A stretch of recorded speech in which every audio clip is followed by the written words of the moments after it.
വളരെയധികം ശ്രദ്ധിക്കേണ്ട കാര്യം എന്താണെന്ന് ചോദിച്ചാൽ, വരുന്ന തലമുറ ആരോഗ്യമുള്ളവരായിരിക്കണം എന്നുള്ള വിഷയത്തിൽ ഒരു ജാഗ്രത പാലിക്കണം എന്ന് തന്നെയാണ്. നമുക്കറിയാം, കഴിഞ്ഞുപോയ തലമുറ അവർ വിദ്യാഭ്യാസ വിഷയത്തിൽ വലിയ ഒരു വീഴ്ച വരുത്തി എന്ന ചിന്തകളും കൊണ്ട് തന്നെ എൻ്റെ കുട്ടികൾക്ക് നല്ല വിദ്യാഭ്യാസം വേണമെന്ന ഒരു തീരുമാനവും അതിനുവേണ്ടി ഏതറ്റം വരെയും യാത്ര ചെയ്യുന്ന ഒരു സമൂഹം നമുക്ക് കാണാം. ലോകത്തെല്ലാ ഭാഗത്തും യാത്ര ചെയ്യുന്നു വിദ്യാഭ്യാസം നേടാൻ വേണ്ടി. എന്തുകൊണ്ടാണ്? കഴിഞ്ഞ തലമുറ വിദ്യാഭ്യാസമില്ലാത്ത ഒരു സാഹചര്യവും അതുകൊണ്ട് അവർ അനുഭവിച്ച പ്രയാസങ്ങൾക്കും ഒരു പരിഹാരമായിക്കൊണ്ട്. ഇതേപോലെ ഇനി വരുന്ന തലമുറ ഒട്ടേറെ പണമുള്ളവരെ കണ്ട് അസൂയപ്പെടാൻ പോകുന്നില്ല, മറിച്ച് ആരോഗ്യമുള്ളവരെ കണ്ട് അസൂയപ്പെടാൻ പോകുന്ന ഒരു കാലം വരാനിരിക്കുകയാണ്. അതുകൊണ്ട് ഇനി നിങ്ങളുടെ വരും തലമുറയിലുള്ള കുട്ടികൾക്ക് അവരുടെ ആരോഗ്യ വിഷയത്തെപ്പറ്റി കൂടുതൽ ജാഗ്രത പാലിക്കണമെന്നും, നമുക്ക് ഇന്ന് കാണുന്ന ഒട്ടേറെ ആരോഗ്യ വിഷയങ്ങൾ ഇതിൻ്റെ ശരിയായ പരിഹാര മാർഗങ്ങളുടെയല്ല ചികിത്സ മുമ്പോട്ട് പോയത്, അതുകൊണ്ട് തന്നെയാണ് ഇന്ന് ഇത്രയും അധികം രോഗികൾ ഉണ്ടായിട്ടുള്ളതെന്ന് തിരിച്ചറിവും.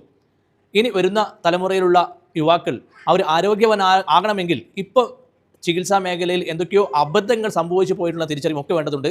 അതുകൊണ്ട് ഇനി അങ്ങോട്ട് ജാഗ്രതയോടുകൂടി ചികിത്സയെ നിരീക്ഷിക്കാം, മരുന്നുകളില്ലാത്ത അക്യുപഞ്ചർ ചികിത്സയെ ഉപയോഗപ്പെടുത്താം.